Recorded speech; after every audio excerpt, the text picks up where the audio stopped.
Asemaba. Omo Naija, you have entered problem. Who will save me? Nice obolo. Say yenko. Yenko ana. I said, hello blessed, welcome back to my channel. My name is Sandra and this is Sandie's Joyful Space. Today I'll be filming my experience in Ghana as an international student, part 3. Yes, I filmed the part 1 and part 2. If you have not seen it, please do check it out so that you can follow up this series.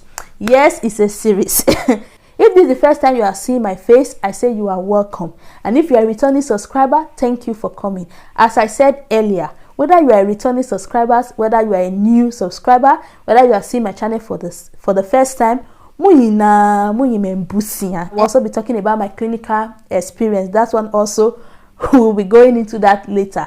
And also my experience with Ghanaian landlords. Yes, my experience with Ghanaian landlords. I'll be talking about that too. So please do stay tuned so that you get to watch all this, all this episode. So let us dive into the video. So there was this time I had this roommate.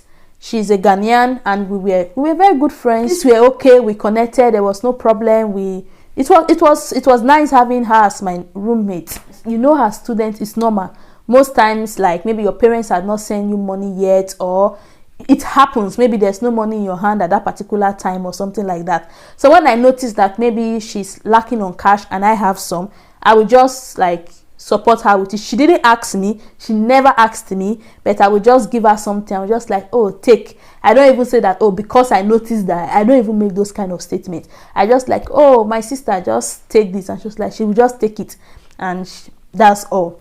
And most times when I go out and maybe I have some cash on me and I'm buying something, I buy something for her too, and when I come to the hostel, I give it to her. But I noticed something. She never says like thank you. Not that I needed like thank you all the time, but anytime I give her something, she would just smile and take it like, and she put it down like, okay. People are different, I get it. Maybe that's our own way of doing things. Maybe that's our own way of appreciating, is smiling. Maybe some people appreciate by smiling, some people appreciate by saying thank you. In my head, I just interpreted it like that. That our own way of saying thank you is smiling. So I was like, okay. I didn't read any meaning to it. So there was this particular day, I had her on the phone complaining to someone that she don't have money. So she was just complaining. I was like, oh, hey, and I have some cash with me. So when I heard the conversation, not like I was eavesdropping, she was talking out loud. We were roommates, so I heard her obviously. So I said, oh, and this girl never, and one thing, she never asks me. That's one thing about her. She don't normally ask me for anything. I just do it for my own free will when I notice that she needs help, and even if when she doesn't need help, I just do it. Like, I'm that kind of person that when you are around me, if you know me as my friend, you know that I'm that kind of friend that when I'm buying something, I'll buy for you. That's how I am to all my friends, not just her alone. I do it to like all my friends. So I was like, oh, let me just support her. I have something with me. Let me help her. So I took some money from my purse and I just said, my friend, my sister, take. I just gave it to her. And she was like, and that was it. So the next day I saw her in a shop close to our school and she was shopping like more than usual. Not that I'm monitoring her or like I'm trying to impose anything on her. I'm trying to like do anything. So just jokingly, I just said, hey, Sikana ba, hey. I just said that. That was all. It's just like, student life now. I just made that statement and this girl just exploded. So, because you are giving me money, is that why you are monitoring my life? So I cannot buy something again? So I cannot spend money again? Did I ask you to support me? Did I ask you to give me anything? Did I beg you to give me money? Did I beg you to give me anything? Why are you putting your nose in my business? What is this? What is your issue? So I cannot buy something. I cannot have... I was like, what happened? Hey, sister, what happened? No, calm down. Like, hey, sister, calm down. What happened? Hey, it's talk that I talk. I did not do anything. Only talk. Joko. It is Joko. I joke. Hey, this girl exploded. It's like she has been having anger. It's like when someone has been having you in their heart and you just fell into their trap and they gave it to you. That was how it was like. Oh, she gave it to me. So a friend of ours was there. She was like calming her down. Oh, it's okay. Why are you? Calm down, calm down. She was angry. We were going home together.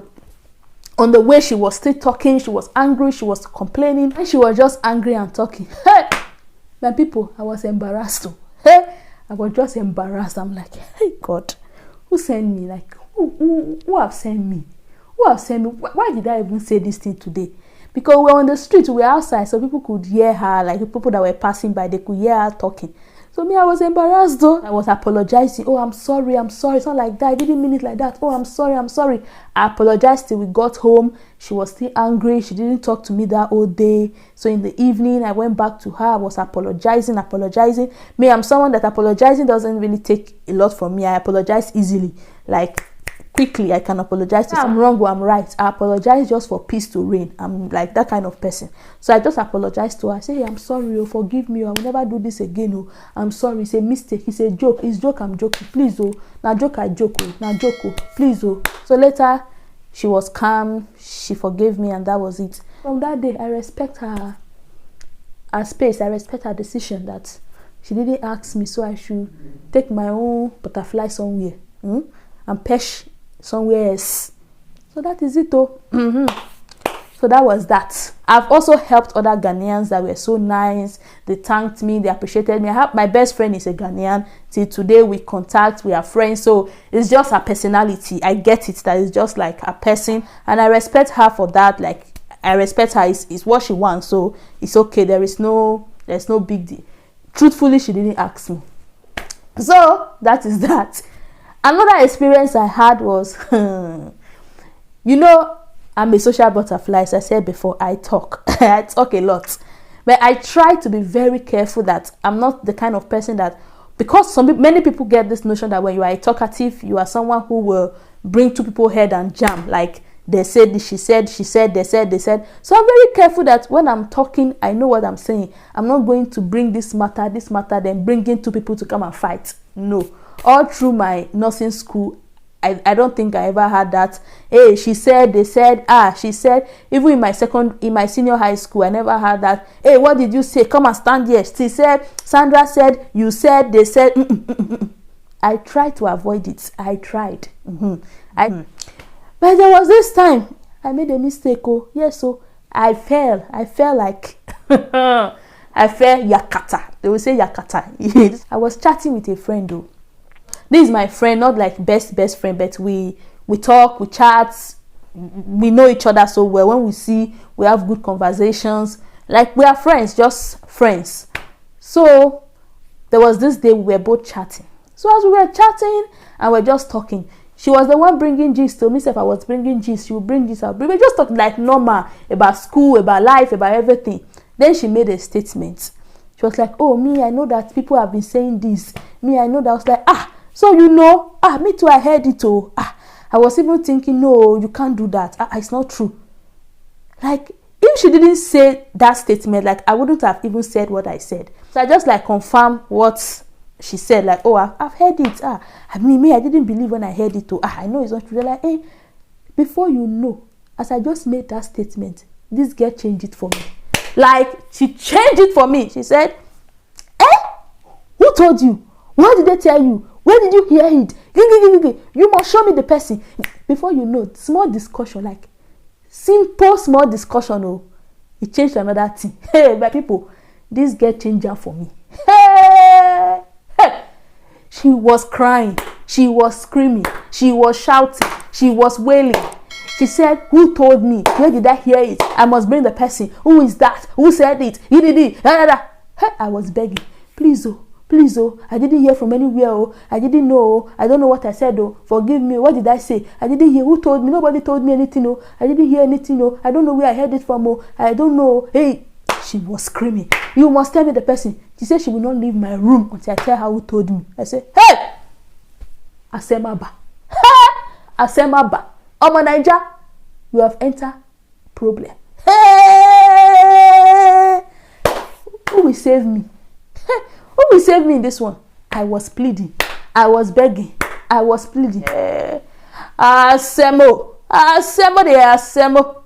My friends also joined to beg this girl that, oh, please, oh, forgive her. You know that Sandra, please, oh, no, Sandra was just talking. Sandra, where did you hear? I said, me, I didn't hear. Oh, hey. We beg. Before she calmed down that day, children of God, he took prayers. Before she calmed down that day, he took prayers. In my heart, I said, God, if you can save me from this one, I promise you, I will never, ever try it again. In fact, I will keep short. God, save me from this one. Hey! So that was how she calmed down. Oh. And then she left. I was like, God, thank you. Thank you, God. And we all moved on, and like life continues. Now we are cool. Even before we left school, we became cool, and like it was not a big deal. But from that day, I respected myself. Oh. I respected what? My mouth. I respected myself. Oh. Even though you bring gist, you bring what topic. Me, I did not hear. I don't know. I went back to respecting my mouth very well. I don't want problem. Oh. So that is that. This day, I and my friends were just walking home after school, and one of them just told me that, somebody said I should tell you something. Oh. I was like, hey, really, what is it? She was like, when the person said it, I was very shocked. Like, I did not understand why the person will use such a word to describe you, and I didn't want to tell you because I don't know how you will feel, but I also felt like you should know. I was like, really, what is it? You tell me, what will the person say? I was like, the person said that. Said, why you can see I say? Hey! I was like, what does that mean? Me that I don't understand. Like, why you can see I say? Like, I say. Like, I was like, what's that? Like, I've become fat that I'm now shapeless. Like, I've spoiled myself. Like, I've spoiled my body. Something like that. I've left myself, and now I've become shapeless, out of shape. I was like, really? Who said that? And she said, it was also so person. At that point, like this thing touched me into my bone that day. Like, I just busted into tears. So somebody could describe me like that. Like, like what? I don't even know what to say. I was just crying. Like, I was just crying. My friends were telling me, oh, don't mind her. Some people don't know how to talk, blah, blah, blah, blah. It really touched me. Like, it touched me. The next day morning, I woke up. I wore my uniform. I was going to school. This trotro mate. Then as I was going, this trotro mate, me, I don't want to enter trotro. I don't know what is his problem. Hey, he parked. Some people were coming down. So me, I was walking. So he was like, he wanted to go. So he wanted to ask me that, are you going? Then he said, I was wearing my nurse uniform. Then he said, Mami Oboshi. Mami Obolo shi. Nice Obolo. Say yenko ana. I said, hey. So this man does not see anything to qualify me. It is Oboshi again. As the mate was just calling me, I was just crying on the street. I was just crying. I don't know if he saw me, but I don't think he saw me because he just drove away. He just said what he said and drove away. I was just crying. Today is funny, but that day it wasn't funny. Hey, I cried. In fact, I felt like I'm not going to school again that day. I was so down. I was like, I was looking at myself. Am I that fat? Like, I don't even know. I'll put a picture of how I look then. I'll look for the picture of how I was looking at that time. So I was like, hey, this one, yes, Sandra, you need to find solution. You need to find what? Solution. I went to register in a gym. Quickly. I went to register in a gym. I started going to the gym every day, going to run, eating LG. You follow me on Instagram and you look at my old posts, you will see where I used to be into exercise, into workouts. I will be posting all my workout schedule and all that. And I really lost the weight. Like, I lost the weight. I'll put a picture of how I was looking after I lost all the weight. Like, I worked hard. Every time I'm working out and I want to give up, and I remember that word of that girl and that mate calling me out. It's not like people have not called me Obolo before. I've heard that, Bolo, but this one hits me different. I don't know why. Right now, I've added some weight again after pregnancy, childbirth, and all that. But I'm working on it, and I know that by God's grace, I'll be going back to, that how I used to look after I lost the weight back then. So That really touched me. I will not forget that series in school. It really touched me. But I was not like, initially I was angry at the girl, but later I was no longer angry because I just felt that it motivated me. If she didn't say that, I would not have gone on my weight loss journey. It was a motivation. Maybe God wanted me to, God used those words to push me to like reset my brain so that I go into weight loss journey and just try to lose the weight. Yeah, so that is that. Another interesting thing that happened. In my first year, I told you I fell sick, and the students, the lecturers, the fellowship members, and some few people put money together and helped me, and how my friend cooked for me and like saw me through all that time. In my third year, when we were about to write our licensing exams, we wrote our licensing exams in August, around middle of August in 2016. That was when we wrote our license exams. So around June, a little TMI right here, I noticed that, sorry about that, my right breast was just like, there's this tingling feeling. I was like, what was that? I felt it. It was like, it was a tingling feeling. I was like, what's that? This started around early June that way. I was like, what's that? I didn't take it serious. So as it was progressing, I started to feel pains in that breast. Like, I'll be having pains. I would just take painkiller. I'm like, why is this thing paining me? I would just take painkiller and let it go. But it continued. So I was checking it like not regularly, but maybe every 3 or 4 days. So at the first time I checked it, I didn't feel anything. The second time I didn't feel. The third time I checked it, I saw like a mass, like a hardened mass in my breast. I was like, and it was painful. I was like, what is this? What is going on? My head, like where my mind went to, where my head went to. I don't want to tell you all. At that point, I was like, what is going on? Like, what's going on with myself? So I called my mom. I told her. She was like, maybe you should go to the hospital. I'm like, my exam is in August. How can I be going to the hospital for this? Like, what? I'm preparing for my exams. I don't need this thing right now. There's a lot going on in my life. I was complaining. She was like, calm down, calm down. Let's just take things slowly. Let's first of all know what is going on with you. So the pain continued. I didn't go to the hospital in June. I was like, no, I have to write my exams. So the pain continued. It was intense. Just take some para. I would take some painkillers. It would still be intense. I would be crying. Would not go to bed lying on my stomach. It was intense pain. So I would be crying. I could not even study like I used to study. Then after a while, my right breast became bigger than my left breast. At this point, I knew that something is wrong. I have to do something. So I spoke to a few of my friends and some persons who I also know personally, not in school, just outside school. And they were like, perhaps I should go and tell them that I would not write my license exam that year. I should write the following year so that I will have time to take care of myself, because now I'm not studying. I'm always crying in pain. It was intense. At this point, I've now agreed to go to the hospital because now it has gone beyond me. So I agreed to go to the hospital. At this time, I was not even able to go to the classes they were organizing in school for us anymore. I was not going anymore for those classes. So I was so worried. I was like, so am I going to tell them that I'm not going to write the license exam this year? I'll be writing next year. So instead of 3 years, I'll be spending 4 years. Like my mates will be graduating. I'm not going to graduate with them. I was just thinking. I was worried. In fact, I don't know if I should cry. I don't know if I should scream. I don't know what to do. At that point, I was like, God, why me? Like, why me? Why do I have to go through this? Like, why me? Why now? Why now? Why now? I was just so sad about the whole situation. So I went to the hospital. I did scan, I did test, and they told me that I have a lump in my breast and I have to operate it. The doctor told me that if I wasn't feeling any pain, they would have told me, okay, just leave it, go and write your exams and come back. But the way I'm feeling the pain, they was like, no, I have to do it. Right now, I'm not even going for the extra classes in school. Now I'm going to do an operation. How am I going to cope? I need to read. There's a lot of things to catch up on.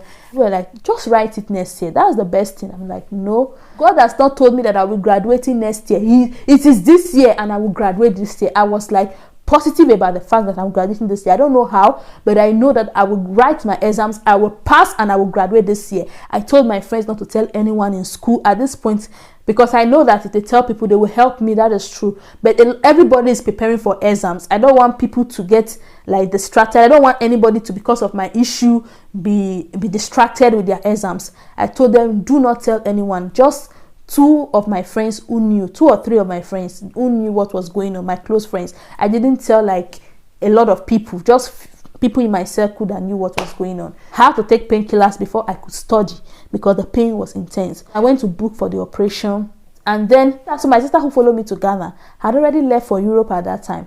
I was the only one with her son that was around at that period, and the son was in SHS, and I was like, okay, how am I going to cope with this whole situation? Then God sent this angel to me, There's this friend of mine, her name is Shekimba. She was like, oh, don't worry, I'll be there for you. I was like, but everybody is reading for their exams. You have to also read. She was like, don't worry, I'll be there for you. I will assist you. So she came to my house. If the operation is going to be tomorrow, she came to my house today. I was shocked. She lived very far. Where this girl lives and where I live, you have to take 2 taxis and a trotro, a bus, before you get to where I live. She lived far away. She doesn't live close to the school. I live close to the school. She prepared light soup.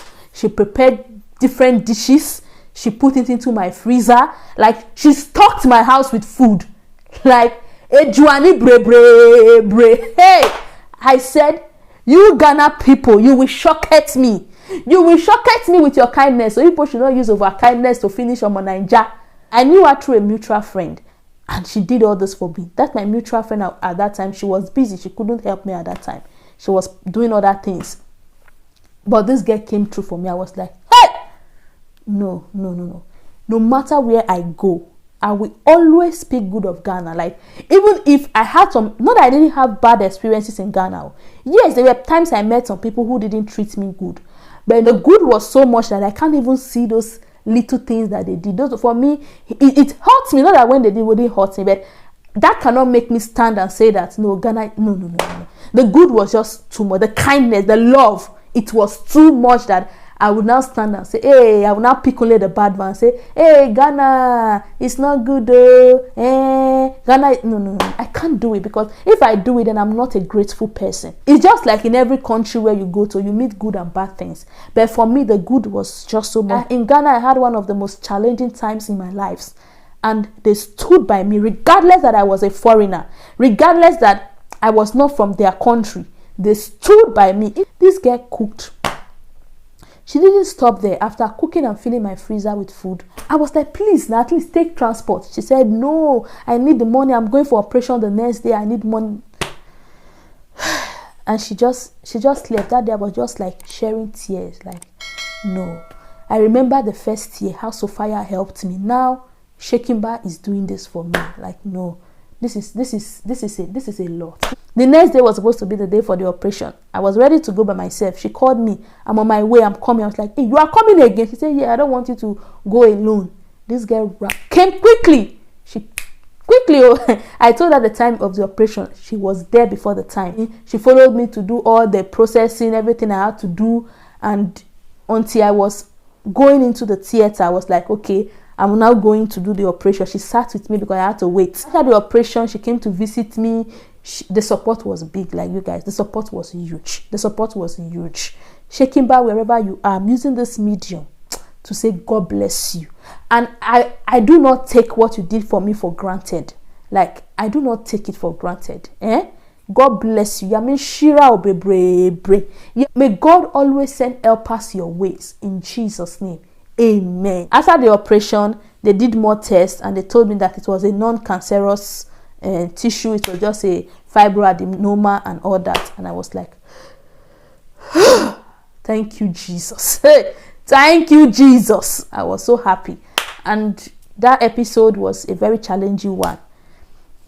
So by this time, it was already close to my exams period. I did the operation exactly 2 weeks to my exams. Yeah. I did the operation exactly 2 weeks. 2 weeks to my exam. That's when I went for this operation. So when I came back, I had to get back myself. At that time too, my friends would come to the house just to support me so that we study together. I will be lying down. They will be reading to me. They'll be answering questions. They were supporting me. Like, it was just a lot of help. So after the exams, our results were in. Quickly, hey, I ran to go and check. When I got there, hey, to the glory of God, your sister passed. Your sister was passed. your sister passed. Hey, that day, come and see me jumping. Hey, come and see me jubilating. Come and see me dancing. I got home. I was just rolling on the floor. I was just screaming, God, God, you did it, you did it, you did it. With all the pain, with all the cries, with all the tears, you did it for me. I would not have done it if not for God, my friends, and my family. So I say, God bless you all. My friends, my family, God bless you for your support. At the most trying times in my life, you all were there for me. You stood by me. And I thank God for everything, for seeing me through. I don't want to thank God. Like, I'm so grateful, you all. I'm so grateful. And to my Ghanaian people, too special to me. Where you special? Where you special? You are special to me. Hey, you are special. Oh, hey. You people, you are inside my heart. Like, you are inside my heart. You there, you there top there. I love you all so much. If you have watched to this point, I say God bless you. Thank you very much. Please do not forget to hit the subscribe button and the notification bell beside it, so that you get to see more of this your girl. Because more gist are coming. I'm going to do more episodes. I'll be talking about my clinical experiences and all of my other experiences in Ghana. So, and I know you don't want to miss it. Or do you want to miss it? Like, do you want to miss it and you don't want to watch? So subscribe now so that you will not miss it. And to my returning subscribers, I say, my blessed people, my blessed people, my blessed people. Thank you for always coming back to watch your girl. You know that. My dog, papa. God bless you all and see you all in my next video. Bye.